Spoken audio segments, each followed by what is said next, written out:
ဟေ့မပြေးနဲ့ရှိတာအကုံထုတ်တစ်ခုမှမချမ်းနဲ့အကုံသွားယူခဲ့မတာပေါ်သွားမယ်သွားမြင်မြန်ဆက်ပြုတ်သွားမယ်ငါသားကလူမရွေးဘူးဘယင်ဗန္နာတော်ကိုဖောက်ကြမယ်ဟဲ့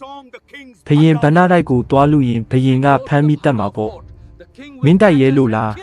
အေးတို့ကိုမတက်ခင်အဒီဘယင်ကိုငါတို့ကအရင်တက်မယ်ကျူပင်ခုတ်ကျူငုတ်ပါမကြံရှင်းပြကြမယ်ဟဲ့မင်းကြီးလည်းစိတ်ညစ်စွာဖြင့်အာမတန်လို့မန်ချကနန်းတော်ကိုစွန့်၍ထွက်ခွာလာရပြီတော့သည်ဒီရက်ကလုံခြုံစိတ်ချရပါမလားမောင်မင်းမှန်လားပါမင်းကြီးဒီရက်ကမလဲရက်လို့ခေါ်ပါတယ်ဥယျင်လဲရစိုက်ပျိုးရေးတမအသွင်နဲ့ရှောင်းတိန်နေလို့အကောင်းဆုံးပါမင်းကြီးမှန်လားပါမင်းကြီးအရင်ဒီချန်ပိုင်ရှင်ကတော့ငကားတွင်းခေါ်တယ်လို့ပြောထားပါသည်မင်းကြီးဖေဟာဘယင်ကြီးနှင့်မိဖုရားတို့သည်လည်းတားယောက်ျားလေးလူချင်းတစ်ဖြစ်တားစုပံမာတော်သည်အိုဖះရှင်ရဲ့ဗျာဒိတ်တော်အထက်ကအတိုင်းပောက်ကန်ရွှေပြည်မှာတာသနာပြုမဲ့မင်းရဲ့တပါးပေါ်ပေါက်လာပါပြီကောလားငါလူပြည်တို့ဆင်းလက်တံအရှင်မင်းကြီးနှင့်မိဖုရားတို့ကျုပ်တင်တို့မွေးဖွားလာမဲ့တားတော်အတွက်လေးနှင့်မျှအားပေးအပ်ခဲ့ပါမည်ပောက်ကန်ပြည်ကိုပြန်လဲထူထောင်ပါတော့